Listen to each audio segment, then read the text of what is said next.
അതെന്താന്ന് വെച്ച് കഴിഞ്ഞാൽ അത് എടുത്തു പറയേണ്ട ഒരു കാര്യം, ഒരിക്കലും മറന്നു പോകാൻ പാടില്ലാത്തതായിരുന്നു. പക്ഷെ ഞാൻ ആ ഒരു ആട്ടം കണ്ടതിന്റെ ഒരു ഇതിലങ്ങ് അത് മാത്രമായിപ്പോയി.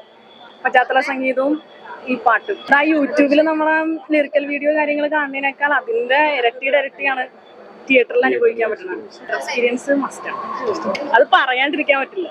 നമ്മളിന്ന് നഷ്ടപ്പെട്ടുകൊണ്ടിരിക്കുന്ന ഇങ്ങനത്തെ കാര്യങ്ങളൊക്കെ ഈ ഒരു തലമുറയ്ക്ക് ഒന്നുകൂടി ഓർത്തെടുക്കാൻ, അല്ലെങ്കിൽ ഈ ഒരു അനുഭവം ഇല്ലാണ്ടായിക്കൊണ്ടിരിക്കുന്ന ആളുകൾക്കൊക്കെ ഒന്നുകൂടെ ഓർത്തെടുക്കാൻ പറ്റിയ ഒരു നല്ലൊരു മൂവിയായിരുന്നു. അതുപോലെ തന്നെ ഈ തലമുറയിലുള്ള ആൾക്കാർക്ക് ഇതിനെ കുറിച്ച് കുറച്ചും കൂടി കാര്യങ്ങൾ മനസ്സിലാക്കാൻ, ഇങ്ങനെയൊക്കെ ഉണ്ട് എന്നുള്ള ആ ഒരു പിക്ചറും എല്ലാ കാര്യങ്ങളും, പിന്നെ ഡയറക്ടിങ് എല്ലാം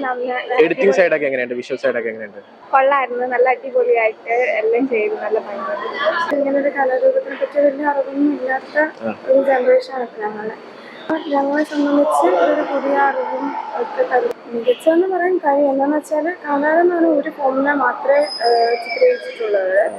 അത് വേറൊരു തരത്തിലാണ് അവർ ചിത്രീകരിച്ചിട്ടുള്ളത്. ഇവിടെ എന്ന് പറയുമ്പോൾ 41 രൂപം ഉണ്ടെന്നും അതിൽ കുറേ ഫോംസും ഇവിടെ കാണിക്കുന്നുണ്ട്. അതുകൊണ്ട് മികച്ചെന്ന് നമുക്ക് പറയാൻ പറ്റും. ഇതില് മതസൗഹാർദ്ദം പറയുന്നുണ്ടല്ലോ, ഇതിലൊരു പറയുന്നുണ്ടല്ലോ, അവർക്കൊരു മൊത്തത്തില് ന്യൂ ജൻ ആൾക്കാർക്ക് ഇത് ഇഷ്ടപ്പെടും, ഏറ്റെടുക്കും എന്നാണ് പറയുന്നത്. എന്തുകൊണ്ട്